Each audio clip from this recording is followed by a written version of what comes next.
Bab 3361. Kepingan-kepingan itu, bercampur dengan gelombang magis dan uap panas, menyapu ke segala arah bagaikan gelombang magma yang melonjak. Para penjaga penjara yang tersapu oleh gelombang itu awalnya terbakar baju besi mereka. Kemudian, daging dan darah mereka dimasak. Kemudian, mereka terkoyak dari tulang-tulang mereka oleh ledakan itu. Pada akhirnya, bahkan tulang-tulang mereka pun terbakar menjadi abu. Seluruh proses itu hanya berlangsung setengah detik. Yang lebih menyedihkan lagi adalah para penjaga penjara iblis yang berdiri agak jauh. Mereka tidak langsung terbunuh oleh gelombang magma, tetapi baju besi mereka telah meleleh dan menyatu dengan daging dan darah mereka. Meskipun tubuh para iblis itu sangat kuat, mereka tidak dapat menahan rasa sakit yang luar biasa dan menjerit dengan sedih. Dalam sekejap, sebuah lubang raksasa yang mengejutkan muncul di tengah formasi pertempuran Hell Exterminator yang rapi. Ribuan Hell Exterminator terkoyak dan terbunuh. Hancurnya meriam penghancur neraka juga merupakan pukulan besar bagi moral mereka. Bendera pembasmi neraka berguncang hebat akibat ledakan itu. Semua iblis ketakutan setengah mati. Mereka memandang Blackjack yang terbang semakin tinggi tak jauh dari sana, seolah-olah mereka sedang melihat dewa yang mengagumkan. Para penyihir klan penghancur neraka, khususnya, segera ditaklukkan oleh kepahlawanan Blackjack. Di sektor setan darah, yang kuat dihormati. Klan dan garis keturunan tidak penting. Bahkan para pahlawan musuh akan dihormati atau bahkan disembah jika mereka melakukan keajaiban. Wah, wah, wah. Peluit bernada tinggi terdengar dari belakang tim. Itu adalah sinyal untuk mundur secepatnya. Memang benar, meski tidak banyak prajurit yang terbunuh, moral para prajurit telah mencapai titik terendah. Jika pertempuran terus berlanjut, itu hanya akan menguras kekuatan kedua belah pihak. Lord Cooper sangat ambisius. Tujuannya adalah menyatukan seluruh dunia sihir. Sedangkan untuk suku-suku di sektor setan darah, ia berencana untuk menaklukkan mereka alih-alih menghancurkan mereka. Tentu saja, ia tidak akan berperang tanpa tujuan yang akan merugikan kedua belah pihak. Meskipun moral pasukan koalisi dari 6 spesies meningkat pesat, itu hanya momen melegakan bagi mereka. Mereka telah menderita banyak korban sejak awal. Selain itu, mereka telah mengirimkan banyak komando dengan rencana mereka sendiri. Oleh karena itu, mereka tidak memiliki kemampuan untuk mengejar musuh. Pertemuan singkat dan brutal itu telah berakhir untuk saat ini. Kedua pihak mundur ke susunan teleportasi yang berdekatan, menjilati luka mereka, dan berkumpul kembali untuk hari berikutnya. Tentu saja, Blackjack dan haremnya, dikelilingi oleh iblis yang tak terhitung jumlahnya sebagai pahlawan dan prajurit, tiba di pangkalan pasukan koalisi. Blackjack memang punya banyak teman lama di sektor setan darah. Selain itu, penampilannya barusan telah membuatnya mendapatkan kepercayaan semua spesies di dunia iblis. Tidak masalah apakah itu pesta penyambutan atau perayaan. Tak lama kemudian, Blackjack mengobrol dengan para pemimpin 6 klan iblis utama di pesta perjamuan. Setidaknya di permukaan, pihak lain dengan senang hati menerima dukungannya. Para pria memanggilnya saudara dan para wanita mengedipkan mata padanya. Suasananya cukup harmonis. Yang lebih tidak dapat dipercaya adalah bahwa Blackjack merangkak ke tenda Ratu Medusa setelah pesta.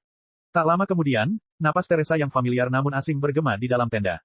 Teresa menyaksikan semuanya dengan dingin. Entah mengapa, dia malah makin waspada dan muak dengan apa yang dilakukan Blackjack. Dia pun tidak tahu apa yang salah dengan dirinya. Sejujurnya, metode Blackjack dalam menghancurkan Hell Destroyer Cannon bisa disebut sangat dahsyat. Bahkan jika Teresa kembali ke tubuh lamanya, dia tidak akan sehalus dan senyaman dia. Lagi pula, dia tidak menggertak. Itu memang perlu. Ini adalah dunia iblis. Semua iblis adalah makhluk yang kejam dan tak kenal ampun yang bisa membunuh tanpa menumpahkan darah. Mereka pasti akan bersikap bermusuhan terhadap orang luar seperti mereka. Jika mereka tiba-tiba muncul dan mengatakan bahwa mereka akan memperkuat ras iblis, mereka pasti akan curiga. Akan sangat masuk akal jika mereka terbunuh dalam satu serangan. Namun, ketika pasukan koalisi dari 6 spesies berada dalam momen paling kritis, Blackjack telah menghancurkan meriam di depan semua orang dan menjadi pahlawan yang membalikkan keadaan. Situasinya tiba-tiba berbeda. Saat ini, Blackjack memiliki hubungan baik dengan moral pasukan koalisi. Siapapun yang mencoba membunuhnya akan memberikan pukulan telak bagi moral pasukan koalisi. Untuk saat ini, mereka seharusnya aman. Setidaknya tidak ada yang berani menyerang mereka secara terbuka. Blackjack berani dan cerdas. Namun Teresa tetap tidak menyukainya. Teresa tidak tahu apakah itu prasangkanya atau bahkan, kecemburuan. Namun setelah dipikir-pikir lagi, terutama saat dia membandingkan Blackjack dengan Master Yao, dia tetap merasa bahwa kedua pahlawan itu berbeda. Meskipun Master Yao sering kali masuk jauh ke dalam garis pertahanan musuh dan mencoba membalikkan keadaan sendiri, dia tidak akan pernah memanipulasi orang lain. Paling-paling, dia akan mencoba memengaruhi orang lain dengan tindakannya dan ucapannya yang sangat kekanak-kanakan seperti anak SMA. Namun Blackjack, hanya menganggap semua orang di kedua sisi sebagai boneka dan bonekanya. Ribuan orang telah terbunuh di medan perang yang berdarah. Itu hanyalah panggung baginya untuk memberikan kontribusi. Aku tidak akan pernah menjadi bonekamu, dan aku juga tidak akan membiarkan Putri Summer dan saudara-saudariku di haremmu menjadi bonekamu selamanya. Teresa berpikir dalam hati. Dia meninggalkan pesta itu dan pergi ke kamp medis yang dihiasi bendera ular. Setelah pertempuran sengit itu, para korban luka bergelimpangan di tanah. Para dokter klan Medusa merawat para korban luka dengan berbagai cara yang aneh dan bahkan mengerikan. Tanah dipenuhi darah, perban, dan anggota tubuh yang patah. Udara dipenuhi bau darah dan tanaman obat yang menyengat, dan teriakan terus bergema tanpa henti. Teresa mendesah. Sambil menahan rasa tidak nyamannya, dia pergi ke tenda haremnya. Bunga kemenangan harus disiram dengan darah. Serangan harem Legion yang tak terhentikan menarik perhatian Hell Destroyer Legion, yang memungkinkan Blackjack mendekat dengan tenang dari kubah dan menyelam ke bawah. Mustahil bagi kelompok harem untuk tidak terluka dalam proses itu. Natasha, kapten tentara bayaran wanita, terluka paling parah. Gadis jangkung, sehat, dan suka bertempur, yang memiliki darah orang barbar utara, sama sekali tidak peduli dengan hidupnya sendiri. Gaya bertarungnya adalah mengayunkan kapak raksasa dan palu perangnya dan melemparkan dirinya ke bagian terpadat musuh berkali-kali sebelum dia menyapu medan perang. Dalam pertempuran itu, dia telah merenggut nyawa puluhan pelarian penjara. Namun, ada puluhan luka di tubuhnya, baik besar maupun kecil. Luka terdalam telah memotong tulang belikat kirinya dan hampir memotong jantungnya. Meskipun Vela telah memberkati dan menyembuhkannya, luka-lukanya sebagian besar telah sembuh dan tulang-tulangnya telah disambung kembali. Namun, kekuatan sihir dan darah yang hilang tidak dapat segera diisi ulang. Tubuhnya ditutupi perban berlumuran darah. Wajahnya yang tadinya merah dan montok kini pucat dan kering, seperti mumi yang baru saja dikeluarkan dari peti mati. Bab 3362. Kakak Natasha, hati Teresa seolah-olah telah dicubit oleh cakar iblis yang tak kasat mata. Meskipun dia tidak begitu akrab dengan Natasha, kapten resimen pembantu, seperti Putri Summer. Akan tetapi, kepribadiannya yang lugas dan seni bela dirinya yang lugas telah meninggalkan kesan yang mendalam padanya. Natasha dan Hela, yang satu sipil dan yang satu militer, adalah pemimpin kelompok harem dan pepohonan yang melindungi para suster. Tetapi saat ini, Natasha, pohon yang tampaknya selalu menang, telah menjadi seperti ini. Teresa merasa kasihan padanya dari lubuk hatinya, Natasha berhasil membuka matanya yang bengkak. Ia menyeringai, bibirnya bergetar. Putri Summer telah menjaganya. Ia mencondongkan tubuhnya dan mendengarkan dengan saksama, sebelum menyampaikan pesannya kepada Teresa.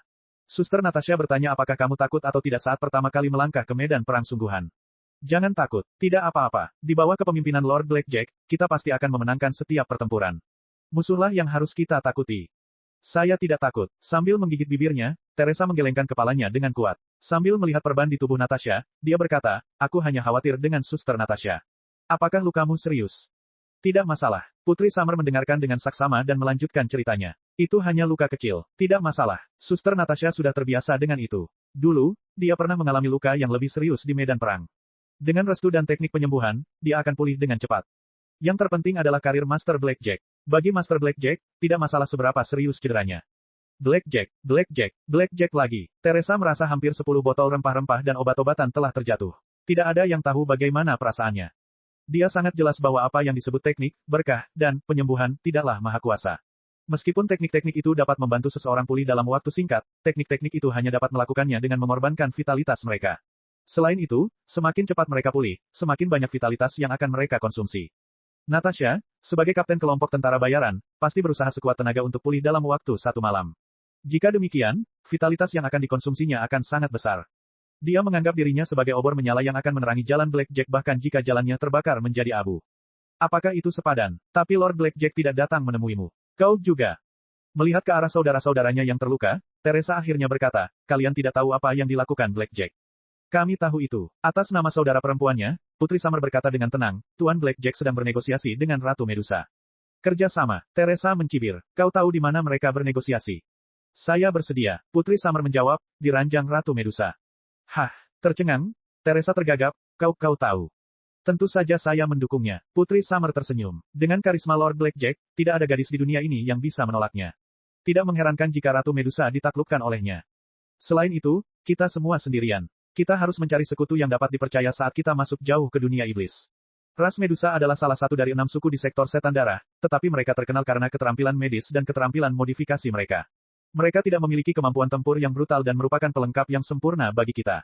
Mereka adalah sekutu yang paling cocok untuk kita. Oleh karena itu, wajar saja jika Lord Blackjack dan Ratu Medusa berpura-pura patuh. Kenapa kau begitu repot, Teresa? Pikiran Teresa kosong sama sekali. Dia tidak tahu harus berkata apa. Dia menatap Putri Summer dan kemudian Natasha, yang telah dimumikan. Dia berkata dengan tidak percaya, kakak Natasha, kau telah melakukan begitu banyak hal untuk Blackjack dan hampir dipotong-potong oleh musuh. Saat ini, kau bahkan belum pulih dari luka-lukamu, dan Blackjack telah tidur dengan wanita lain. Apa kau benar-benar tidak terpengaruh sama sekali? Mata Natasha meredup. Lalu, dia menyunggingkan senyum yang begitu damai hingga nyaris tampak bodoh. Bibirnya bergerak beberapa kali. Putri Summer tersenyum. Suster Natasha berkata bahwa dia sama sekali tidak tampan karena bertahun-tahun bertempur. Dia tidak lagi memenuhi syarat untuk disukai oleh Blackjack. Jika Ratu Medusa dapat memuaskan Blackjack menggantikannya, itu akan menjadi hal yang paling membahagiakan baginya. Teresa, kenapa kamu begitu bersemangat? Apakah kamu cemburu pada Ratu Medusa? Jangan seperti itu. Kau harus terbiasa dengan itu. Kau bukanlah wanita pertama Lord Blackjack, dan kau tidak akan pernah menjadi yang terakhir. Seorang pahlawan yang tak tertandingi seperti Lord Blackjack tentu akan memiliki banyak wanita di sekitarnya. Ia seperti matahari. Bagaimana ia bisa membiarkan bunga tertentu memonopoli semua sinar matahari? Sudah merupakan berkah yang luar biasa bahwa kita dapat berbagi sinar matahari. Perkataannya membuat semua saudari tertawa. Ternyata, dilihat dari senyum mereka yang damai dan ceria, mereka sama sekali tidak cemburu meski tahu Blackjack sedang bercinta dengan Ratu Medusa. Tetapi senyumnya membuat Teresa bergidik. Dia benar-benar ingin mencengkeram kerah gadis-gadis itu dan mengguncang mereka sekuat tenaga. Dia bertanya dengan kejam, apakah kalian masih manusia? Apakah kalian benar-benar bukan mesin yang memakai kulit manusia? Apakah kalian masih memiliki emosi yang seharusnya dimiliki manusia normal? Namun, setelah melotot cukup lama, dia tidak bertanya apapun pada akhirnya. Sebaliknya, dia mengangkat tirai dan bergegas keluar. Dalam keadaan gelisah, Teresa berkeliaran di kamp medis klan Medusa. Ketika melihat para iblis berwajah hijau, bertaring tajam, dan bahkan berbentuk aneh di sekitarnya, yang berteriak, mengumpat, atau bahkan menangis, dia merasa bahwa mereka lebih mirip daging dan darah hidup daripada harem Blackjack. Putri Summer bergegas menyusulnya. Suster Teresa, apa yang terjadi padamu? Kecurigaan tergambar jelas di wajah Putri Summer. Apakah ada yang salah? Apakah kamu mengalami syok di medan perang? Kamu sangat emosional. Teresa punya banyak hal untuk dikatakan. Tetapi dia tidak tahu bagaimana menjelaskannya kepada Putri Summer. Dia merasa marah dan ingin membangunkan Putri Summer dan saudara-saudaranya yang lain, tetapi dia tidak tahu harus mulai dari mana. Kemarahan di hatinya tampaknya telah berubah menjadi batu-batu es tajam yang melilit-lilit perutnya. Perutku sakit. Itu bukan ilusi, tapi rasa sakit yang luar biasa. Keringat dingin muncul di dahi Teresa. Dia memegang perutnya dan berjongkok, tetapi dia bahkan tidak bisa melakukan itu. Dia hanya duduk di tanah tanpa peduli dengan penampilannya dan mengusap perutnya dengan keras. Dia merasa pantatnya basah. Sial, itu adalah perasaan yang belum pernah dia alami sebelumnya. Apa yang sedang terjadi? Apakah dia baru saja mengalami luka dalam di medan perang? Putri Summer awalnya terkejut. Kemudian dia melihat ada kemerahan yang perlahan menyebar di rok Teresa. Dia tiba-tiba menyadari apa yang sedang terjadi. Teresa, tidak heran kamu dalam suasana hati yang buruk. Kamu dikutuk oleh iblis. Bab 3363. Kutukan dari iblis. Mata Teresa terbuka lebar. Dia tidak tahu apa yang sedang terjadi. Kemudian, dia melihat bercak darah di celananya. Rasa sakit di perutnya menjalar seperti mata air dingin. Mata Teresa semakin terbelalak, seolah dia baru saja memikirkan sesuatu yang tidak pernah terpikirkan olehnya, atau lebih tepatnya, tidak pernah ingin dipikirkannya. Tentu saja, bukan iblis yang sebenarnya mengutuk kita. Tunggu, mungkin iblis mengutuk kita para wanita. Omong-omong. Melihat Teresa tidak yakin apa yang harus dilakukan, Putri Summer mengerutkan bibirnya dan terkekeh. Itu menjelaskan banyak hal. Sekarang aku tahu mengapa Teresa begitu cemas. Awalnya, kupikir kau takut dengan medan perang yang brutal atau meriam penghancur penjara. Namun, ternyata itu kutukan iblis. Aku sangat lega. Tunggu sebentar, Teresa. Dilihat dari penampilanmu, ini bukan pertama kalinya kau dikutuk oleh iblis, kan? Teresa terdiam. Dia hanya bisa melebarkan matanya yang indah, menggembungkan pipinya, dan sedikit membuka mulut kecilnya yang seperti ceri, sambil mengucapkan bisikan-bisikan yang tidak berarti. Wajahnya semakin memerah. Kemerahan menyebar dari lehernya yang ramping ke tubuhnya yang menggigil. Aku. Teresa ingin menangis tetapi tidak ada air mata. Dia tidak tahu apakah harus menutupi wajahnya atau mengulurkan tangannya ke Putri Summer. Aku tidak ingin hidup lagi. Mengapa hal seperti ini terjadi padaku? Ya Tuhan. Putri Summer bergegas memeluknya dan menghiburnya dengan suara pelan. Gadis bodoh. Setiap wanita harus mengalami kutukan iblis. Ini bukan hanya tentangmu. Lagi pula, hari pertama adalah yang paling menyakitkan. Bertahanlah sebentar. Sisanya akan lebih mudah. Kau tidak mengerti, Suster Summer. Kau tidak mengerti. Aku benar-benar ingin mati. Teresa membenamkan kepalanya di dada lembut Putri Summer. Perasaan yang luar biasa itu tidak cukup untuk membebaskannya dari rasa malu dan marah yang luar biasa. Tubuhnya kram, dan dia bergumam, ini bukan tentang rasa sakit. Aduh, sakit. Kenapa begitu menyakitkan? Aku tidak tahan lagi. Hicks. Aku tidak ingin menjadi wanita. Aku benar-benar tidak ingin menjadi wanita lagi. Gadis bodoh, sungguh kata-kata anak kecil. Apa kau pikir kau bisa berhenti menjadi wanita hanya karena kau menginginkannya? Melihat pendekar pedang iblis perempuan yang tak kenal takut dan penuh misteri saat berhadapan dengan babi tombak iblis berubah menjadi sosok yang menangis, Putri Summer merasa kasihan padanya. Ia memeluk Teresa lebih erat dan menghiburnya dengan lembut, jangan takut. Saudari Summer akan selalu berada di sisimu. Mari kita hadapi kutukan iblis bersama-sama, ya. Sama seperti saat kita berjuang berdampingan melawan babi tombak iblis. Teresa mengangkat kepalanya dan menatap Putri Summer dengan matanya yang berair. Putri Summer tersenyum. Tiba-tiba, dia mencium kening Teresa bagai kilat. Kita adalah saudara perempuan terbaik. Kita sepakat untuk berjuang berdampingan, bukan? Teresa tercengang, seakan-akan tersambar petir. Putri Summer tersenyum. Ayo. Dia tiba-tiba berdiri dan memeluk Teresa dengan erat bak seorang putri. Terkejut, Teresa tergagap, kemana kau akan membawaku? Kembalilah ke tenda medis dan mintalah semua orang untuk membantumu. Teresa kecil kita akan menjadi wanita sejati saat dia dikutuk oleh iblis untuk pertama kalinya. Tuhan, Tolong sambaran petir kepadaku. Kepala Teresa kosong. Jiwanya seakan telah diserap oleh pusaran rasa sakit di perutnya. Dia berada di bawah kekuasaan Putri Summer seperti boneka. Putri Summer menggendong Teresa kembali ke tendanya. Lalu, dia berbisik kepada Natasha, Hela, Vera, KR, dan yang lainnya. Tiba-tiba, tawa kencang meledak di dalam dan luar tenda medis. Itu menjelaskan banyak hal. Kami pikir kamu takut dengan medan perang yang berdarah dan khawatir kamu mungkin trauma. Jadi, itulah yang terjadi. Tidak apa-apa, tidak perlu disebutkan. Itu akan berlalu. Hera tersenyum. Tidak heran kau begitu menentang kedekatan dengan Lord Blackjack. Kau dulu masih gadis kecil. Untungnya, kami tidak gegabah. Benar sekali, Teresa. Wajar saja jika seseorang dikutuk oleh iblis. Meskipun kutukan itu mungkin sudah terlambat bagi seseorang seusiamu, tidak ada yang perlu dikhawatirkan. Untung saja kau ada di sini. Vera tersenyum. Ayo, aku akan meredakan rasa sakitmu dengan mantra pemberkatan dan merebus beberapa ramuan herbal untukmu. Kau akan baik-baik saja setelah hari ini. Di dunia sihir, ada terlalu banyak spesies sehingga seorang wanita dari spesies yang berbeda tidak akan dikutuk oleh iblis untuk pertama kalinya. Misalnya, para elf dapat hidup selama ratusan tahun. Tentu saja, mereka tidak dapat dikutuk oleh iblis saat mereka remaja. Oleh karena itu, meskipun Teresa tidak tampak seperti gadis berusia 13 tahun, saudara-saudaranya tidak curiga apapun. Perivera membaringkan Teresa di tempat tidur dan memegang bola cahaya hangat di tangannya. Dia mengusap bola cahaya itu dengan hati-hati dan mendorongnya ke perut Teresa. Sinar matahari yang hangat mengalir perlahan di antara pembuluh darah dan sarafnya. Meskipun rasa sakitnya belum sepenuhnya hilang, rasa sakit yang menyiksa itu sudah berkurang. Dia hampir tidak bisa menggertakkan giginya. Kemudian dia menawarinya jus herbal yang manis dan kental. Mungkin hanya imajinasinya, tetapi setelah menyesapnya, Teresa merasakan tubuhnya jauh lebih hangat. Tetapi ketika dia memikirkan apa yang tengah terjadi padanya saat ini, dia mulai gemetar tak terkendali dari lubuk hatinya. Noda merah menyilaukan di roknya seakan membakar hatinya bagai api neraka. Teresa, lepas celana dan pakaian dalammu. Haruskah aku mencucinya untukmu? Putri Summer berkata, sebaiknya kamu menjauhi air dingin selama beberapa hari ke depan. Terima kasih, Suster Summer. Kepala Teresa hampir tertunduk hingga ke ujung jari kakinya. Suaranya lebih tipis dari suara nyamuk. Tiba-tiba, dia memikirkan sesuatu dan menyalakan kembali api di wajah dan lehernya. Dia tergagap, tapi apa yang harus kukenakan? Aku masih di sini. Aku masih. Saya tahu kamu masih disiksa oleh iblis. Iblis berusaha memasukkan kekuatan jahatnya ke dalam tubuhmu, dan tubuhmu melawan iblis. Darah mengalir seperti sungai. Putri Summer berkata, kamu harus menggunakan ini dalam beberapa hari ke depan. Datanglah ke tempat rahasia ini. Aku akan mengajarimu cara menggunakannya. Dengan baik, Teresa tercengang dan terengah-engah. 10.000 lonceng seakan berdenting di dalam kepalanya. Apa ini? Ini adalah tas penyegel setan. Putri Summer menjelaskan, kita akan menggunakannya untuk menampung darah dan jiwa iblis yang kotor sehingga benda-benda yang kotor dan bau tidak akan merusak dunia suci. Ini benar-benar baru. Sisa-sisa dan jiwa iblis tidak disegel di dalamnya. Namun, kamu harus belajar cara membongkar dan memurnikannya sendiri. Pastikan semua iblis di dalamnya dibersihkan sebelum kamu menggunakannya lagi. Sini, biar aku yang mengajarimu. Bab 3364.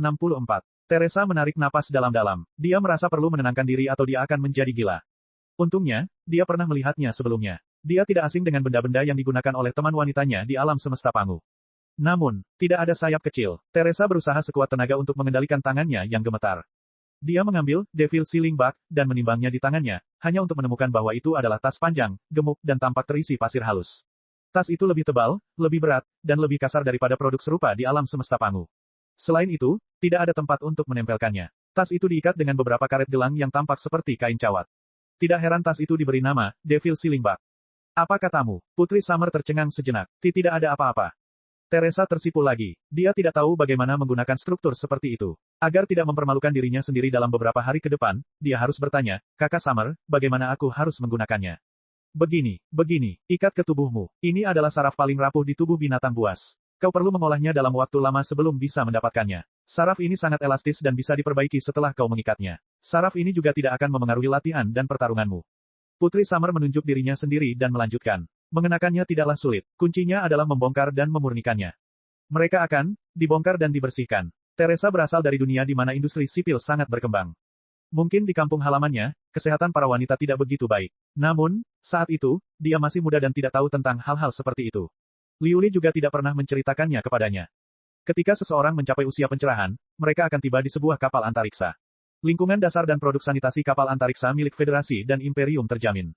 Barang-barang seperti itu selalu dibuang setelah habis digunakan. Tentu saja, itu harus dibongkar. Sisa-sisa iblis tidak boleh dibiarkan berfermentasi di dalamnya.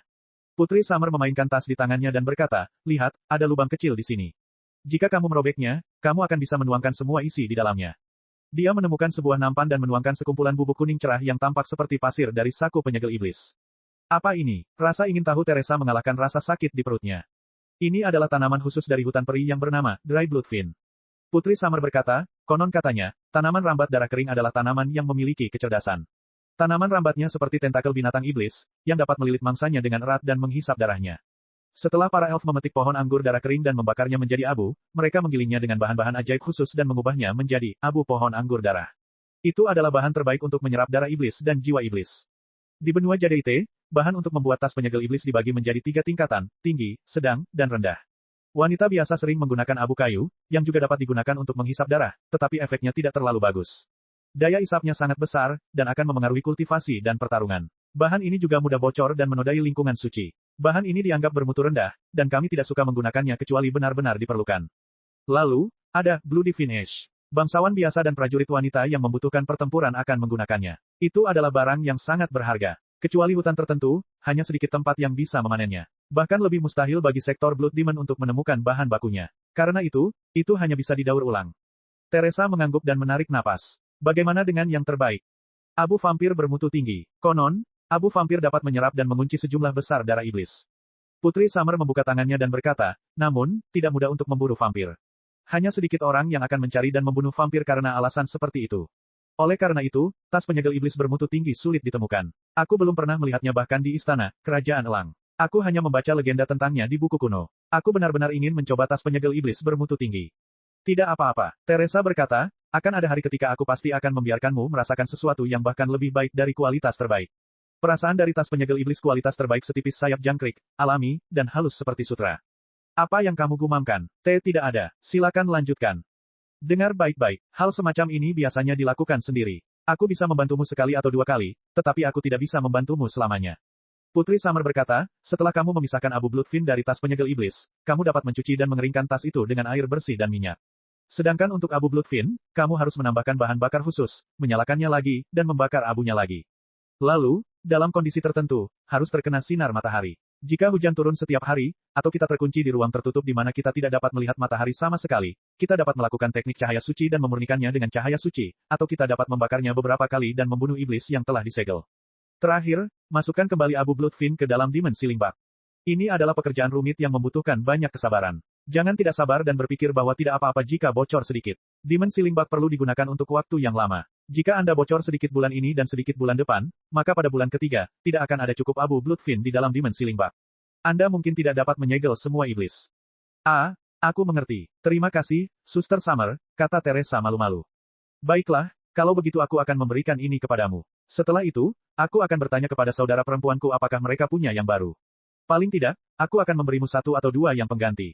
Putri Summer berpikir sejenak dan berkata, untungnya, klan Medusa hanya menyembah iblis ular, bukan ular di antara para setengah orc. Mereka juga punya kaki. Aku berasumsi bahwa mereka juga menggunakan mantel iblis. Meskipun tidak ada Dry Blood Vine di Blood Demon Sector, saya berasumsi bahwa ada bahan serupa. Saya akan bertanya kepada petugas medis di sini nanti dan meminta mereka untuk mencari yang baru untuk saudara perempuan saya. Tas penyegel iblis yang digunakan saudara perempuan saya telah dilepas dan dicuci berkali-kali. Tas itu tidak dapat digunakan lagi. Baru pada saat inilah Teresa teringat. Benar sekali, kau telah diam-diam menanggung kutukan iblis selama petualanganmu bersama Blackjack dan pertempuran hidup mati yang tak terhitung jumlahnya. Tentu saja, Putri Summer tersenyum. Apa yang salah dengan itu? Apakah ada saudara perempuanmu yang dikutuk oleh iblis selama pertempuran sengit hari ini? Tanya Teresa. Ada puluhan saudara perempuan. Pasti ada yang kena kutukan. Lagi pula, setelah bersama dalam waktu yang lama, durasi kutukan itu makin lama makin konsisten. Putri Summer menghitung sejenak. Hari ini, Suster Natasha dan gadis-gadis lainnya harus dikutuk. Apa? Teresa begitu terkejut hingga hampir melompat berdiri. Sambil mengepalkan tangannya, dia berkata dengan tidak percaya, Suster Natasha dikutuk oleh iblis, dan dia masih begitu berani. Blackjack pasti tahu tentang itu. Bagaimana dia bisa tega mengirim Suster Natasha ke medan perang di mana dia berdarah di mana-mana dengan luka yang begitu parah? Bagaimana dia bisa bersenang-senang dengan wanita lain? Tenang, Putri Summer berkata, beginilah sulitnya bagi seorang wanita untuk bepergian. Kami sudah terbiasa dengan hal itu. Saya tidak terbiasa dengan hal itu. Teresa berteriak, aku tidak akan pernah terbiasa dengan hal itu, dan seharusnya aku tidak terbiasa. Putri Summer tersenyum dan menepuk kepala Teresa tanpa suara. Sambil memegang kantong penyegel iblis dan perutnya, Teresa terdiam cukup lama. Kemudian dia tiba-tiba berkata pelan, terlalu sulit menjadi seorang wanita. Ini tidak pahit. Putri Summer berkata, kutukan iblis tidak ada apa-apanya. Banyak penyakit wanita bahkan lebih, lupakan saja. Kamu masih muda, kamu akan mengetahuinya nanti. Blackjack seharusnya tidak membiarkanmu menderita seperti ini. Teresa berkata, pria-pria bau itu sungguh jahat. Bukankah semua pria seperti ini? Putri Summer berkata, Tuan Blackjack sudah menjadi pendamping pria. Omong kosong, dia sama sekali bukan pria sejati. Teresa menggertakkan giginya. Seorang pria sejati tidak seharusnya membiarkan wanitanya menderita seperti itu. Paling tidak, dia seharusnya berada di sisinya, menghadapinya bersama-sama, menanggungnya, dan berjuang berdampingan. Di sini kita mulai lagi. Anak yang nakal. Putri Summer berkata, ini pertama kalinya kau dikutuk oleh iblis. Tahukah kau apa itu pria sejati? Tentu saja aku. Teresa hendak mengatakan bahwa dia dulunya adalah pria sejati. Namun dia kembali kebingungan saat hendak berbicara. Dia tidak pernah tahu bahwa menjadi seorang wanita begitu menyakitkan. Dia tidak pernah menghadapi, bertahan, atau berjuang berdampingan dengan mereka saat mereka kesakitan. Itu hanya kata-kata indah, bagaikan gelembung sabun. Pada akhirnya, satu-satunya perbedaan antara dia dan Blackjack di masa lalu adalah dia tidak menipu atau memanfaatkan gadis-gadis itu. Semuanya atas dasar suka sama suka. Namun, dia tidak pernah benar-benar peduli dengan gadis-gadis itu. Dia tidak pernah benar-benar mencintai atau melindungi mereka. Dia dan Blackjack setara satu sama lain. Tidak perlu ada yang mencela orang lain. Kamu benar, Teresa bergumam, memang benar aku tidak tahu apa itu pria sejati. Namun, Teresa menundukkan kepalanya. Efek dari mantra pemberkatan itu berangsur-angsur hilang. Rasa sakit di perutnya menjalar lagi, tetapi api di matanya lebih kuat dari sebelumnya. Dia bersumpah bahwa dia akan mengetahui siapa pria sejati di akhir perjalanan. Bab 3365, Upaya Keras Raja Tinju. Pada akhirnya, Teresa mengenakan kantong setan. Dia juga telah berganti ke rok pendek putri musim panas. Dia kembali kepada gadis-gadis itu dengan rasa malu yang tak terhingga. Karena kejadian itu, para saudarinya di kelompok harem memandangnya dengan cara yang berbeda. Bagaimana dia harus mengatakannya? Suasananya tampak lebih harmonis. Banyak saudari yang memegang tangan kecilnya dan menariknya ke samping, sambil diam-diam berbagi pengalaman mereka. Termasuk penyembuh tim, Vera, mereka semua memberitahu Teresa dengan sungguh-sungguh bahwa dia tidak boleh terlalu lelah selama beberapa hari ke depan dan bahwa dia harus lebih memperhatikan kebersihan, atau dia mungkin jatuh sakit. Selama beberapa hari terakhir, iblis di dalam tubuhmu telah melawan kekuatan ilahi. Kamu sangat rapuh saat ini. Jika kamu jatuh sakit, itu tidak akan disembuhkan oleh teknik cahaya suci biasa atau teknik pemberkatan. Kemungkinannya adalah itu akan menjadi penyakit kronis, penyakit yang hanya dialami oleh kita para wanita. Putri Summer terlalu malu untuk memberitahu Teresa hal itu. Tetapi sebagai seorang penyembuh, Vela harus mengatakan sesuatu. Ia bercerita kepada Teresa bahwa, karena ia sudah lama bertualang di dunia luar, mustahil baginya untuk sering mengekspos dan membersihkan bangsal. Ia juga tidak mungkin terlalu memperhatikan kebersihan lingkungan karena ia tidur di rumput dingin dan lumpur sepanjang waktu. Pendek kata, banyak saudarinya di harem yang menderita penyakit serupa. Infeksi kronisnya ringan, tetapi yang serius bahkan lebih parah. Ketika kambuh, mereka sulit tidur di malam hari. Singkatnya, Teresa masih muda. Dia harus berhati-hati. Teresa mengangguk. Ia memikirkan sesuatu dan bertanya, Suster Vera, apakah penyakit disebabkan oleh lingkungan? Mungkinkah Lord Blackjack?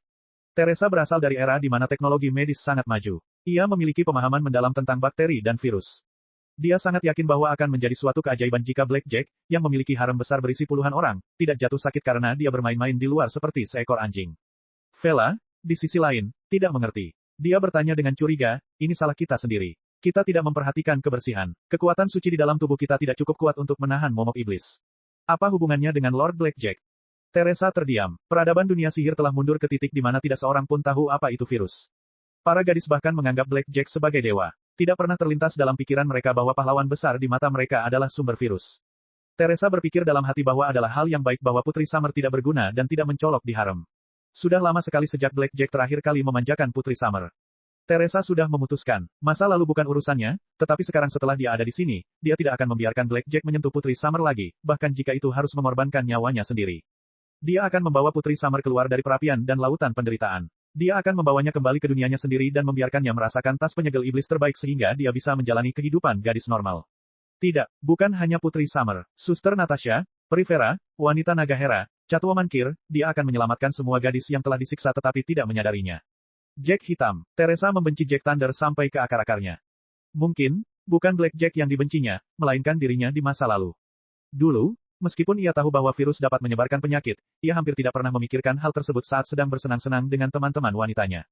Mereka awalnya sepasang kekasih, masing-masing mengambil apa yang mereka butuhkan. Ketika dia bangun, dia akan berbalik dan pergi. Dia hanya tidak ingin bertanya tentang kesehatan teman wanitanya.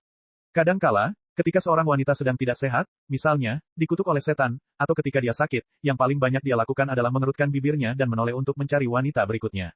Kapan dia pernah memegang secangkir air hangat untuk mereka?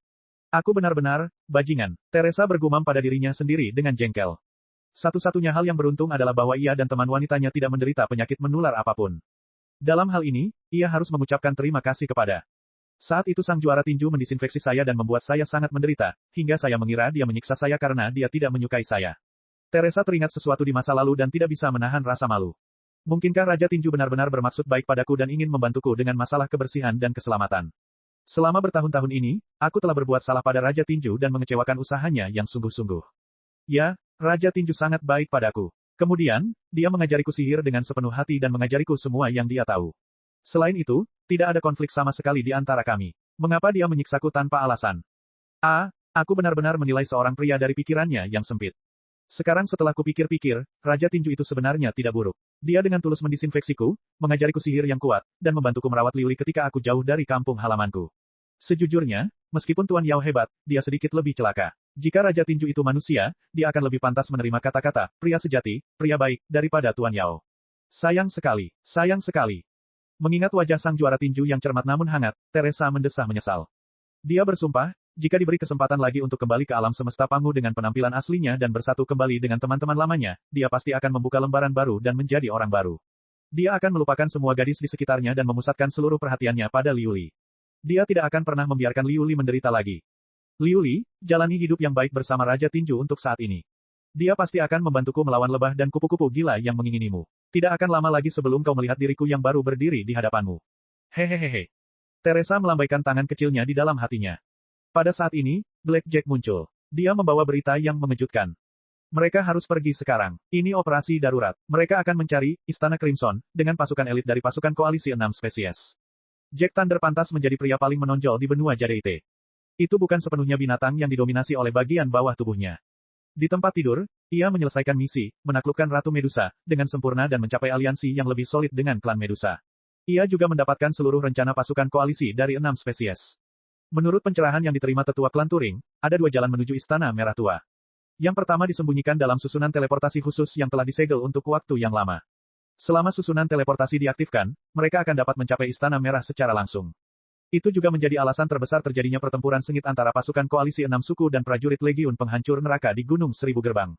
Namun saat ini, kedua belah pihak terlibat dalam tarik-menarik. Hampir mustahil untuk mengaktifkan susunan teleportasi kuno Gunung Seribu Gerbang melawan pemboman para penjaga neraka. Mereka hanya bisa mengambil rute yang lebih berliku dan berbahaya melalui ruang gelap tempat sektor iblis darah runtuh. Bab 3366. Blackjack memberitahu gadis-gadis itu bahwa sektor setan darah sama dengan dunia fana yang mulia. Ada banyak tempat yang belum dieksploitasi, tidak terduga, dan berbahaya.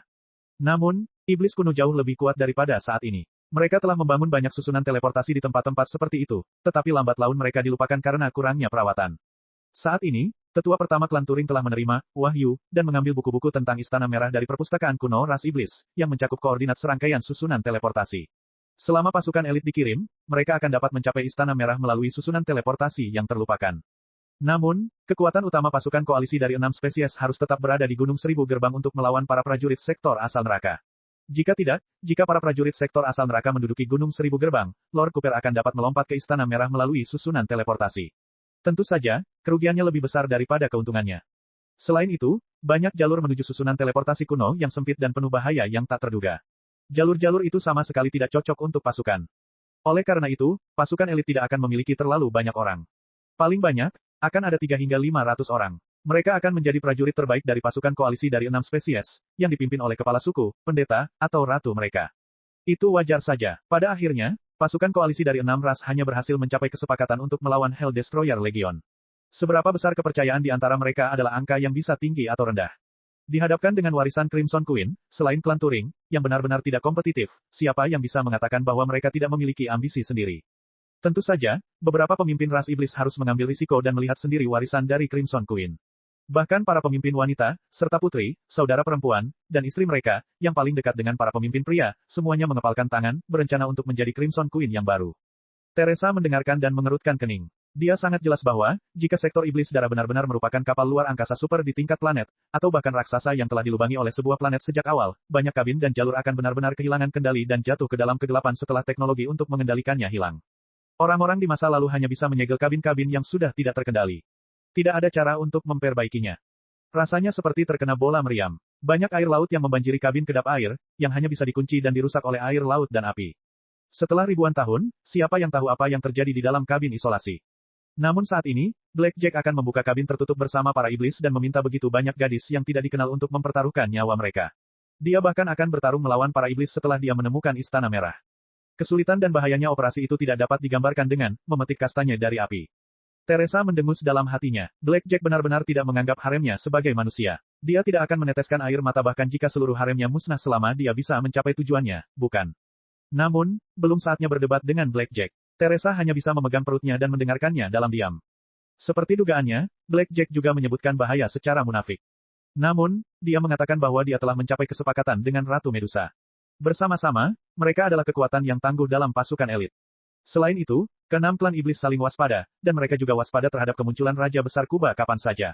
Ketika burung sandpiper dan kerang bertarung, para pengunjung di darat akan diuntungkan.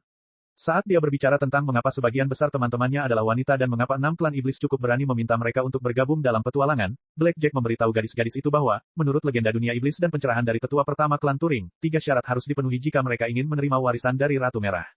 Pertama, haruslah perempuan. Kedua, seseorang harus memiliki darah ras iblis. Ketiga, dia harus lulus ujian tertentu di Istana Merah.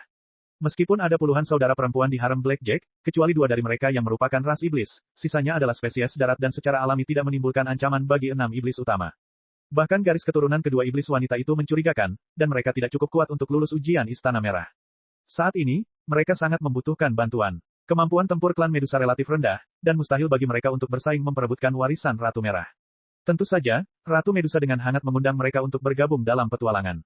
Ini misi saya, Blackjack berkata dengan yakin dan percaya diri, kita akan pergi bersama Ratu Medusa untuk mencari Istana Merah Tua. Jika ada kesempatan untuk menghancurkannya, kita akan mencoba menghentikan para iblis mendapatkan warisan dari Ratu Merah Tua. Jika tidak ada pilihan lain, akan lebih baik jika warisan itu diberikan kepada Ratu Medusa daripada salah satu putri Lord Cooper atau salah satu jenderal perempuan bawahannya menerima warisan itu. Dalam skenario terburuk, ketika para pembasmi mengambil alih warisan Ratu Merah Tua, kita harus mengamati dengan saksama dan mencoba menemukan celah sehingga kita dapat menemukan cara untuk kembali ke Tanah Mulia dan memberitahu mereka tentang rahasia itu. Itu adalah teori yang tidak masuk akal, bahkan cacat. Namun saudara-saudari perempuannya di harem yakin. Bahkan Suster Natasha yang telah terluka parah dan menjadi mumi dalam pertempuran berdarah tadi, berjuang untuk berdiri, percaya bahwa dia sedang menyelamatkan dunia. Sekilas, tim petualang Blackjack tidak sengaja datang ke Gunung Armageddon dan menemukan bahwa penyihir hitam, serangga pengubah bentuk, Eric bersembunyi di tempat ini. Ketika mereka menghancurkan menara sihir hitam, mereka tidak sengaja menemukan buku sihir hitam kuno dan rahasia Tuan Besar Kuba. Kemudian, mereka secara tidak sengaja datang ke sektor iblis pertempuran darah dan secara tidak sengaja terlibat dalam skema besar sektor iblis. Pada akhirnya, mereka secara tidak sengaja memasuki istana paling rahasia di sektor iblis. Ya, semuanya tampak seperti suatu kebetulan. Tetapi Teresa diam-diam bertanya-tanya kapan Blackjack memulai rencana itu. Benar, beberapa tahun yang lalu, dia datang ke sektor setan darah dan bertemu Ratu Medusa. Dia juga menjadi VIP klan Medusa. Apakah dia mendengar rumor tentang Istana Merah pada saat itu dan menyimpan beberapa bukti kuat untuk dirinya sendiri sampai hari ini? Orang ini, dia jelas seorang pria, apa yang dia coba lakukan? Tanpa menunggu Teresa berpikir matang, Blackjack siap berangkat. Mereka akhirnya bertemu dengan Ratu Medusa. Ia adalah seorang wanita dewasa yang menakutkan yang mengenakan baju besi yang terbuat dari sisik ular dan memegang cambuk lembut. Ia tampak sangat gagah berani. Bab 3367.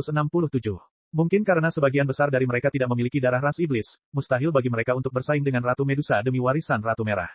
Atau mungkin, Ratu Medusa telah dijinakkan oleh kemampuan aneh Blackjack dan berubah menjadi bonekanya seperti saudara-saudaranya di harem. Mungkin juga klan Medusa terlalu kekurangan prajurit dan harus mengandalkan Blackjack dan anggota harem lainnya. Singkatnya, Ratu Medusa bersikap cukup sopan kepada mereka, dan nada bicaranya juga ramah. Dia tidak sebrutal para iblis legendaris. Tentu saja, Teresa sangat curiga bahwa, ketika barang-barang itu kehabisan nilai, Ratu Medusa dan iblis lainnya pasti akan menunjukkan warna asli mereka. Setelah berdiskusi sebentar, pengiring Blackjack mengenakan baju zirah sisik ular milik klan Medusa dan keluar untuk menemui para elit spesies lainnya.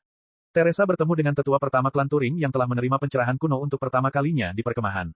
Penampilan tetua agung itu sedikit mengejutkannya. Kepala tetua agung itu sangat besar, diameternya lebih dari setengah meter. Sebagai perbandingan, tubuhnya sangat kurus sehingga hampir menggelikan. Dia bahkan tidak dapat menahan berat kepala itu dan harus bergantung pada mesin yang rumit untuk bergerak. Yang lebih aneh lagi adalah klan Turing tidak memiliki tengkorak. Tengkorak yang seharusnya disegel itu ditutupi dengan penutup kaca tembus pandang berbentuk setengah lingkaran.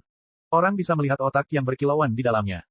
Dengan wajah mereka yang setipis tengkorak, mereka tampak seperti monster yang baru saja keluar dari mimpi buruk. Putri Summer memberitahu Teresa secara rahasia bahwa klan Turing adalah klan terpintar di sektor setan darah. Selain itu, mereka lahir dengan pencerahan zaman purba. Untuk membawa kebijaksanaan tak berujung dan pencerahan purba, otak mereka telah tumbuh dengan gila sejak mereka remaja. Mereka bahkan lebih cepat dari tengkorak mereka. Agar dapat bertahan hidup, mereka harus membelah tengkorak dan menggantinya dengan sepotong kaca lengkung yang diperkuat atau logam paduan. Selain itu, mereka harus mengganti tengkorak buatan yang lebih besar setiap beberapa tahun untuk beradaptasi dengan pertumbuhan otak. Jika tengkorak mereka tidak segera diangkat, mereka akan mati karena kegilaan akibat otak mereka yang membesar secara berlebihan, tekanan yang tinggi, dan gejala-gejala lainnya selama masa remaja mereka. Teresa mengangguk pada dirinya sendiri. Dia juga mendengar dari Raja Tinju bahwa di banyak kapal antariksa super di dunia sihir, para operator yang telah mengoperasikan prosesor kristal rangka utama selama beberapa generasi akan merangsang otak mereka sendiri dan keturunan mereka dengan teknologi genetika dan biologi sehingga mereka bisa menjadi lebih pintar dan mengingat lebih banyak data sehingga mereka dapat menyimpan data dan keterampilan yang dibutuhkan untuk perjalanan panjang di lautan bintang. Beberapa operator kapal antariksa yang hebat bahkan dapat merekam parameter orbit dasar dari ratusan ribu planet di kepala mereka dan bereaksi lebih cepat daripada prosesor kristal. Tentu saja, struktur otak mereka juga berbeda dari orang biasa. Namun, pada puncak peradaban sihir, pertumbuhan otak yang sangat cepat tentu saja disertai dengan modifikasi organ-organ lain dalam tubuh. Tidak mungkin tengkorak tidak dapat mengimbangi pertumbuhan otak. Sayangnya, dengan hilangnya teknologi kuno, klan Turing hanya mempertahankan kemampuan untuk merangsang pertumbuhan otak dan lupa bagaimana membuat tengkorak, badan, dan anggota tubuh tumbuh bersama. Itulah sebabnya mereka berakhir dalam keadaan yang menyedihkan. Melihat kemunculan tetua pertama klan Turing, Teresa semakin yakin dengan legenda Istana Merah Tua. Itu karena apa yang disebut wahyu, itu mungkin adalah informasi yang telah diukir jauh di dalam untaian gen klan Turing ratusan generasi yang lalu, hanya untuk diaktifkan pada generasi ini. Itu jelas bukan mimpi buruk yang gila. Ketika Teresa tengah berpikir, tiba-tiba ia merasa ada yang sedang memperhatikannya.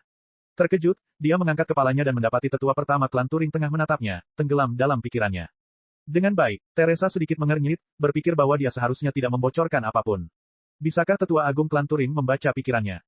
Ada ekspresi aneh di wajah tetua pertama klan Turing, tetapi dia menarik pandangannya. Ayo pergi. Tetua pertama klan Turing dan pemimpin klan perisai hitam serta klan lengan kuat, yang memiliki kemampuan tempur terkuat, berdiskusi sebentar. Pemimpin klan perisai hitam, yang tingginya lebih dari 3 meter dan ditutupi baju besi berat yang tampak seperti tank, mengangkat lengannya tinggi-tinggi dan menebas ke bawah, sambil meraung dengan suara rendah. 500 elit dari 6 suku mundur ke belakang tanpa mengatakan apapun. Ini adalah operasi rahasia yang tidak dapat ditemukan oleh para prajurit Legiun Penghancur Neraka. Itu juga tidak dapat ditemukan oleh para prajurit di garis depan. Jika para prajurit di garis depan mengetahui bahwa satu-satunya tujuan mereka tinggal di tempat ini adalah untuk membuang-buang waktu dan energi Legiun Penghancur Neraka, dan bahwa pemimpin mereka telah dipindahkan ke medan perang lain melalui saluran rahasia, moral para prajurit akan sangat rendah, dan garis depan akan runtuh seketika. Oleh karena itu mereka tidak membuat keributan tetapi hanya membawa pergi prajurit yang terluka. Mereka baru saja berpisah dari pasukan utama ketika mendengar suara-suara dari garis depan. Bendera-bendera pasukan koalisi berkibar. Semua orang saling memandang dengan bingung, mengira berita mundurnya mereka telah bocor. Melihat bendera besar yang berangsur-angsur berkibar di cakrawala, bunyi genderang yang makin keras bagaikan guntur, dan bunyi trompet yang makin keras, wajah semua orang tampak sangat mengerikan. Lord Cooper akhirnya tiba. Setelah meriam penghancur neraka dihancurkan, panglima tertinggi sektor iblis darah yang paling ambisius, dan mungkin orang paling gila di dunia, akhirnya tiba secara langsung. Mungkin mereka juga membawa lebih banyak meriam. Grand Lord Kuba telah membawa bala bantuan, tetapi Lord Black Sete, Ratu Medusa, dan pasukan elit lainnya telah mundur. Pasukan yang tersisa di garis depan tidak akan bertahan lama. Ketika para pemimpin dari 6 suku itu mundur, mereka juga telah mengeluarkan perintah rahasia kepada para deputi mereka bahwa mereka tidak boleh bertempur sampai akhir. Selama mereka dapat memberi diri mereka lebih banyak waktu, mereka akan mundur dengan tertib ketika situasinya terlalu buruk bagi mereka dan membiarkan para prajurit dari pasukan penghancur neraka menduduki Gunung Seribu Gerbang. Waktu. Saat ini, kedua belah pihak bersaing untuk mendapatkan waktu. Selama garis depan tertunda selama 3 hari, mereka seharusnya memiliki kesempatan untuk menemukan Istana Merah dan mewarisi warisan era purba sebelum Raja Besar Kuba. Ini susunan teleportasinya. Ayo berangkat. Tetua pertama klan Turing menemukan susunan teleportasi besar di belakang, yang dapat memindahkan hampir 100 orang sekaligus. Tentu saja, susunan teleportasi itu tidak mengarah ke area gelap yang telah disegel. Sebaliknya, susunan itu mengarah ke bagian belakang ke-6 klan. Di belakang, susunan teleportasi lain tengah menunggu mereka. Setelah hampir 10 kali teleportasi, yang muncul di depan pasukan adalah susunan teleportasi yang tidak aktif, berkarat, dan tertutup humus.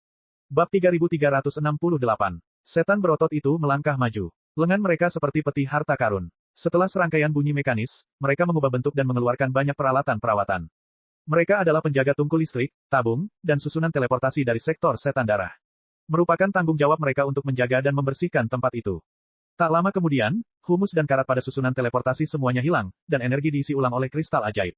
Tetua pertama klan Turing mengambil tabung lunak dengan duri tajam dari pusat kendali di sebelah susunan teleportasi. Kemudian, ia meraba-raba mencari mekanisme pada tengkorak buatan dan memutarnya sedikit. Penutupnya terbuka, memperlihatkan antarmuka pada tengkorak. Melalui tabung dan lubang, ketua tetua klan Turing menghubungkan susunan teleportasi ke otaknya. Suara retakan bergema. Tak lama kemudian, rune yang diukir pada susunan teleportasi bersinar cemerlang, yang menyelimuti 100 orang di dekatnya seperti letusan gunung berapi. Setelah gelombang aneh, 100 orang itu lenyap seketika. Kemudian, tim kedua yang terdiri dari 100 prajurit berdiri di susunan teleportasi. Para prajurit klan Medusa berada di kelompok keempat. Teresa memegang tangan Putri Summer dan berkata dengan suara pelan, susunan teleportasi sudah tidak digunakan selama ribuan tahun. Tidak ada yang tahu apa yang terjadi di sisi lain. Kita harus berhati-hati. Keselamatan adalah yang utama. Putri Summer mengangguk dan mengaitkan jari Teresa dengan jarinya. Astaga, lampu-lampu mulai berkedip. Setelah rasa pusing itu hilang, mereka menemukan diri mereka di tempat yang benar-benar baru. Lingkungan sekitar terlalu gelap untuk mereka lihat dengan jelas. Ratusan orang yang diteleportasi ke sini lebih awal dari mereka mengintai ke berbagai arah dan melepaskan api iblis yang mengambang di udara secara otomatis. Kecerahan redup itu perlahan-lahan menerangi segalanya. Itu adalah hutan. Hutan. Teresa mengerutkan kening dan memandang tanaman-tanaman yang tumbuh liar di sekelilingnya dengan heran. Matanya perlahan bergerak ke atas bersama dengan sekumpulan api iblis. Ratusan meter di atas tanah, masih ada kubah tertutup. Karena tidak ada matahari, dari mana datangnya hutan? Hutan itu tumbuh subur dan tak terkendali. Hutan itu tampak seperti hutan hujan yang liar dan tak teratur. Dari mana datangnya energi untuk pertumbuhan tanaman? Pasti ada yang salah. Pada saat ini, tetua pertama klan Turing mengikuti tim 100 orang terakhir ke dalam hutan buatan. Para prajurit klan perisai hitam dan klan lengan kuat di garis depan, di sisi lain, mengayunkan bilah pedang tajam di tangan mereka dan membuka jalan di hutan. Dengan perlengkapan sihir yang kuat dan senjata tajam, tidak sulit bagi mereka untuk membelah gunung. Dalam waktu singkat, mereka telah membuka jalan lebar bagi pasukan untuk maju. Menurut ingatan yang terukir dalam gen Sang Tetua Agung klan Turing, ini seharusnya menjadi sebuah peternakan yang bertanggung jawab menyediakan udara segar bagi seluruh sektor iblis darah. Akan tetapi, seiring berlalunya ribuan tahun, pertanian tersebut berangsur-angsur tidak terkendali, dan tanaman buatan manusia tumbuh secara acak, sehingga menghasilkan tampilan seperti sekarang. Namun selama mereka mencapai seberang pertanian, mereka akan dapat menemukan susunan teleportasi kedua. Tak ada apapun kecuali keheningan, kecuali suara para prajurit iblis yang membelah jalan. Tetapi kewaspadaan di hati Teresa bertambah tajam dan tajam, seolah ada jarum berbisa yang tak terlihat yang menusuk lembut hatinya. Hutan bawah tanah terlalu sepi. Bukan saja tidak ada suara burung atau binatang, bahkan tidak ada pula suara cacing tanah menggali dan serangga mendesis. Ketika dia tengah merenung, tiba-tiba dia mendengar suara bergerak tak jauh di belakangnya. Lalu, seorang prajurit perisai hitam berteriak dengan menyedihkan. Teresa sangat terkejut. Ketika dia menoleh ke belakang, dia mendapati bahwa prajurit itu telah digulung oleh seekor ular boa. Bukan, itu bukan ular boa, melainkan tanaman merambat dari hutan. Tanaman merambat ini panjangnya setidaknya 100 meter dan setebal ember. Tanaman ini ditutupi duri-duri yang lebat. Di antara duri-duri tersebut terdapat cakram penghisap atau lubang makan yang tampak seperti tentakel gurita. Itu adalah tanaman, tetapi setelah modifikasi biokimia dari iblis kuno, ia memiliki karakteristik hewan tertentu dan bahkan serangga. Para prajurit perisai hitam diikat semakin erat. Prajurit klan perisai hitam juga mengenakan baju zirah berat khasnya. Namun, karena terjerat tanaman merambat, baju zirah itu berderit dan terpelintir. Baju zirah itu hampir roboh. Semua iblis berseru. Dia buru-buru mengayunkan pedangnya, mencoba memotong tanaman merambat itu juga. Namun, asam korosif menyembur keluar dari lubang-lubang pada tanaman merambat itu dan merembes ke dalam dagingnya melalui celah-celah baju besinya. Para prajurit klan perisai hitam menjerit dengan sedih. Tak lama kemudian, lengan mereka berhenti melambai, dan pedang mereka jatuh ke tanah tanpa daya, membuat kaki mereka kram tanpa sadar. Tanaman merambat itu mengikat para prajurit klan perisai hitam satu demi satu, mengubah mereka menjadi kepompong. Suara isapan memekakkan telinga bergema di dalam kepompong, yang membuat semua orang yang dirasuki iblis menggigil ketakutan. Serangan musuh, serang. Untungnya, orang-orang yang dirasuki iblis itu adalah prajurit terbaik dari 6 klan. Tidak butuh waktu lama sebelum mereka kembali pada diri mereka sendiri. Beberapa bola api diluncurkan ke tanaman merambat tersebut dari berbagai arah, membakarnya dan memaksa mereka melepaskan mangsanya. Sayangnya, saat ini, prajurit klan perisai hitam telah sepenuhnya diserap. Yang tersisa hanyalah baju besi bengkok yang jatuh ke tanah. Ahahaha. Banyak prajurit klan perisai hitam yang sangat marah. Bola api ajaib dan panah bertenaga uap diluncurkan tanpa henti, membasahi tanaman merambat dan berjuang mati-matian. Mendesis. Tanaman merambat itu tampaknya memiliki pikirannya sendiri. Dalam kemarahan mereka, ujung depan tanaman merambat itu terbelah seperti mulut berdarah, memperlihatkan bilah-bilah tajam seperti gigi gergaji yang melambai-lambai ke arah orang-orang yang dirasuki setan.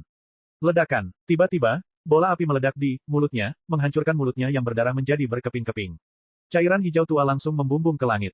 Pohon anggur itu berderit dan segera mundur ke dalam hutan.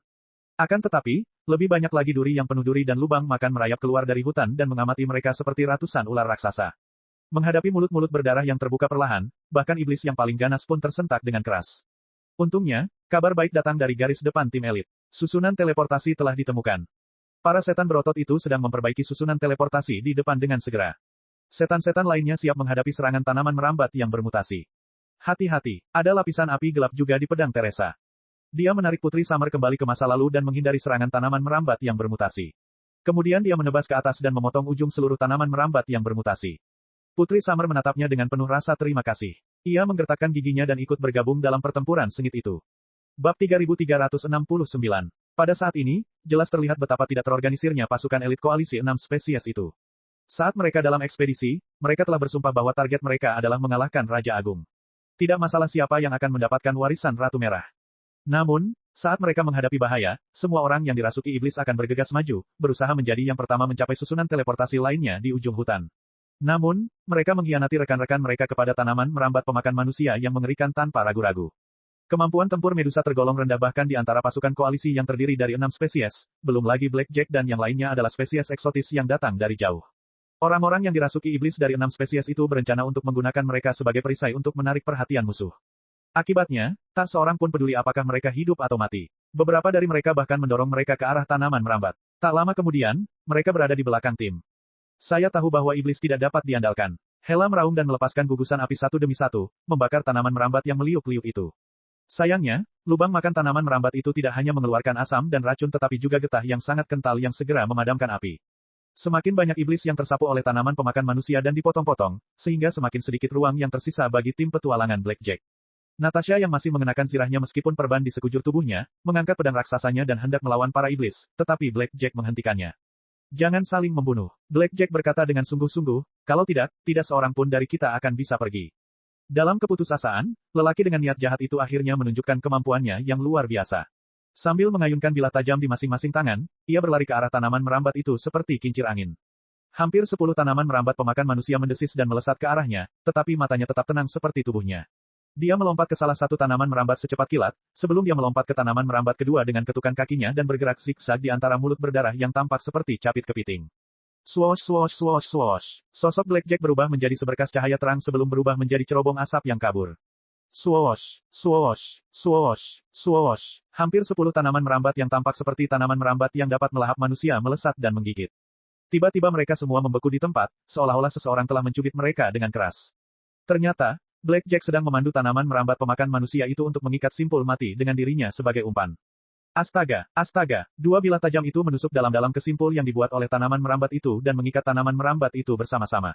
Mereka seperti bola-bola benang aneh di langit hutan dan tidak bisa bergerak lagi. Huhuhuhu, para saudari dari kelompok harem mengambil kesempatan untuk melepaskan banyak mantra ofensif. Pada awalnya, es yang membekukan tulang dilepaskan, diikuti oleh api berwarna-warni. Di bawah kombinasi es dan api, getah tanaman merambat tidak lagi berguna. Mereka pecah dan runtuh, berserakan di mana-mana seperti bunga. Hidup Blackjack, para saudari harem semuanya bersorak. Jangan merayakannya dulu, ini belum berakhir. Blackjack mengambil senjata baru dari haremnya dan menatap kedalaman hutan dengan wajah muram. Seperti yang ia duga, dengan suara-suara yang memekakkan telinga, hutan itu menggeliat seolah-olah masih hidup. Lebih banyak tanaman merambat berduri merayap keluar seperti ular boa. Semangat juang para iblis yang masih melawan pun runtuh.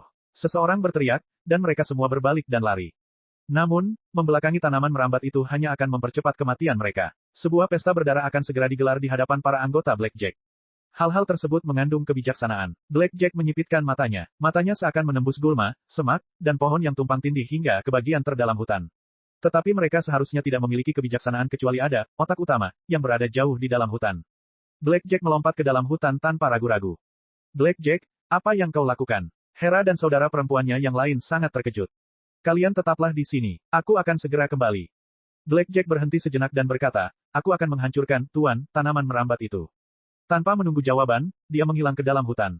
Saudara perempuannya di harem semuanya bingung, tetapi mereka sudah terbiasa dengan tindakan Blackjack yang mengejutkan dan hanya bisa mendengarkannya dan mempertahankan posisi mereka. Namun, mereka tidak dapat berbuat apa-apa. Tumbuhan pemakan manusia telah muncul di sekitar mereka dan memutus hubungan mereka dengan para iblis di hadapan mereka. Brengsek, sekelompok api yang gelap dan berkilau menari-nari di pedang panjang dan golok pendek milik Teresa, membantunya menebas ujung tanaman merambat itu dengan lebih efisien. Namun, kecepatan tebasannya sama sekali tidak dapat mengimbangi kecepatan tanaman merambat itu. Dia hanya bisa mundur selangkah demi selangkah. Jika dia tidak berhati-hati, beberapa luka yang mengejutkan akan tertinggal di tubuhnya. Itu masih terlalu lambat. Bagaimanapun, dia telah terkena kutukan setan. Perutnya masih terasa sakit. Perutnya masam dan bengkak, seolah-olah organ-organ dalamnya meluncur turun ke kakinya. Ia pun khawatir kantong iblisnya tidak tertutup rapat dan sisa darah iblis dapat mengotori gaunnya. Bukanlah hal yang baik untuk memikirkan masalah yang rumit seperti itu ketika seseorang seharusnya berfokus penuh pada pertempuran. Teresa, Putri Summer menjerit dan menerjangnya, mendorongnya ke tanah.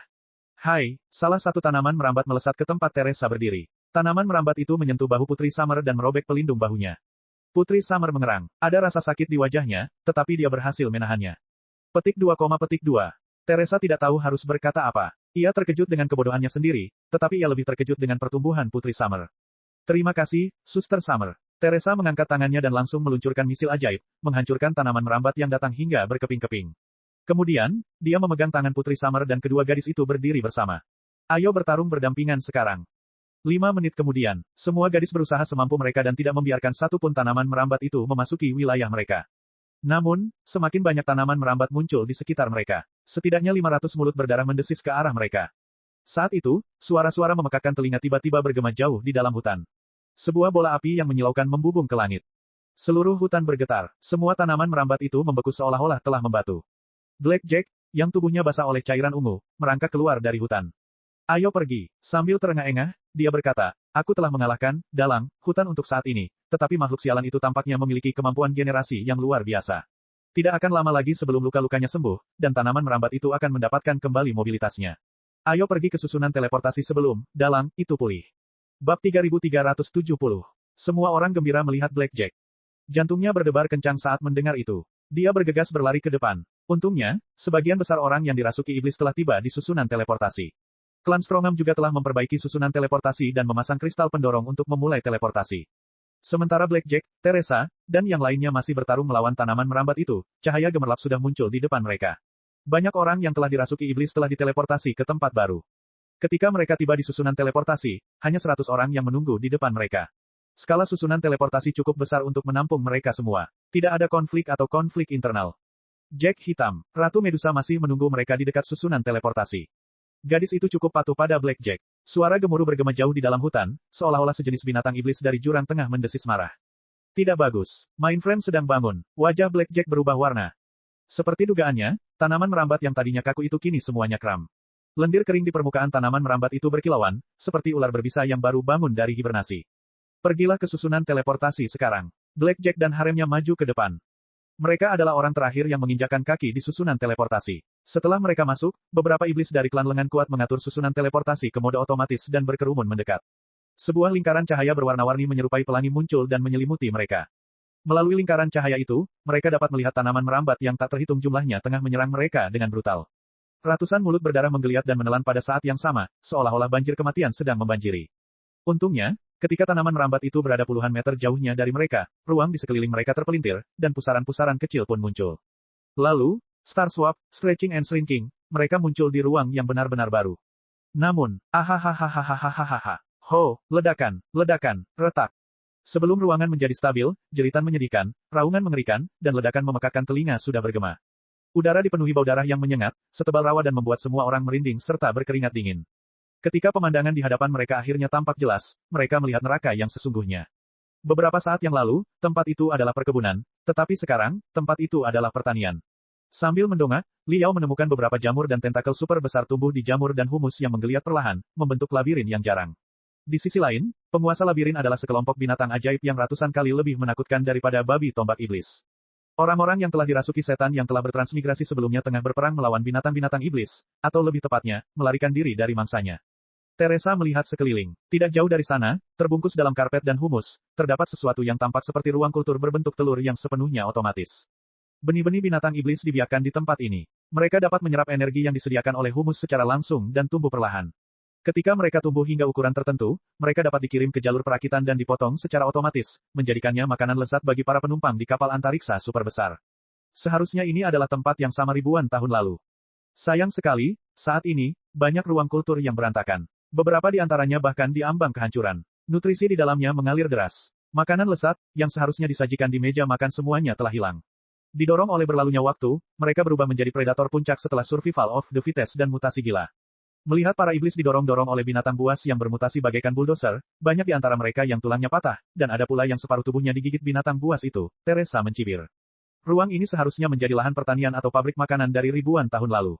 Namun, karena suatu bencana yang mengubah kapal antariksa itu menjadi sektor setan perang berdarah, tempat itu menjadi tidak terkendali dan disegel. Tidak seorang pun mampu membukanya selama ribuan tahun. Orang-orang yang dirasuki setan di garis depan, di sisi lain, sangat bodoh. Untuk menghindari man-eating finesse, mereka melarikan diri ke tempat ini tanpa menyelidiki situasi dengan jelas dan menghadapi situasi yang lebih rumit. Sebaliknya, Blackjack terjadi karena kemalangan.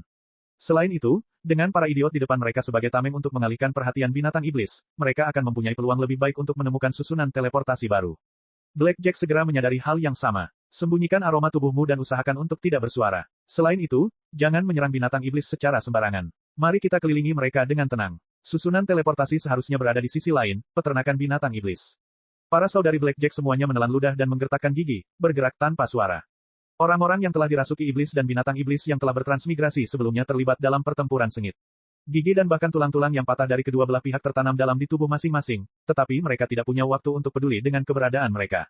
Bahkan jika satu atau dua binatang iblis mengetahui keberadaan mereka, mereka akan ditangani secara diam-diam oleh Blackjack. Tak lama kemudian, mereka sampai di pusat pertanian. Namun, kecemerlangan luar biasa meledak lagi. Seseorang telah datang dan memperbaiki susunan teleportasi.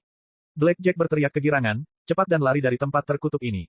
Semua orang hendak menambah kecepatan, ketika Hera tiba-tiba berseru, Blackjack, lihat. Dia adalah tetua pertama klan Turing. Dia berjuang maju di bawah perlindungan beberapa prajurit klan perisai hitam. Sayangnya, kepalanya besar, dan tubuhnya kecil. Dia terhuyung-huyung selangkah demi selangkah, dan kecepatannya terlalu lambat. Tak lama kemudian, dia menjadi sasaran beberapa binatang iblis. Binatang-binatang iblis itu tampak hampir sama dengan babi-babi tombak iblis, kecuali bahwa mereka mempunyai benjolan-benjolan di punggung mereka yang tembus cahaya dan menggeliat seperti hati para iblis. Astaga, ketika mereka menggeliat semaksimal mungkin, gumpalan-gumpalan itu terbelah. Tentakel-tentakel yang tak terhitung jumlahnya menyembur keluar dan mengikat serta menyeret para prajurit perisai hitam ke dalam gumpalan-gumpalan itu. Sarkoma itu menutup lagi, tetapi dengan kecepatan puluhan kali lebih cepat dari sebelumnya. Tak lama kemudian, sebuah lubang muncul di sarkoma itu, yang melaluinya banyak tulang yang patah dan baju besi yang terpelintir menyembur keluar. Blackjack dan bawahannya saling berpandangan dengan bingung, takjub dengan keanehan dan kebrutalan binatang itu. Dalam sekejap mata, para prajurit klan perisai hitam di sekitar tetua pertama klan Turing semuanya ditelan oleh binatang iblis itu. Binatang-binatang ajaib tersebut memiliki karakteristik seperti tanaman pemakan manusia dan babi tombak iblis. Mereka dapat diaktifkan dengan kecepatan yang sangat tinggi. Bahkan jika seseorang berbalik dan lari, mereka tidak akan dapat berlari lebih cepat dari binatang-binatang iblis yang secepat bola meriam.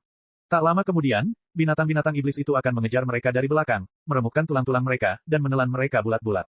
Tetua pertama klan Turing sangat penting bagi misi kita. Kita tidak bisa meninggalkannya sendirian di sini.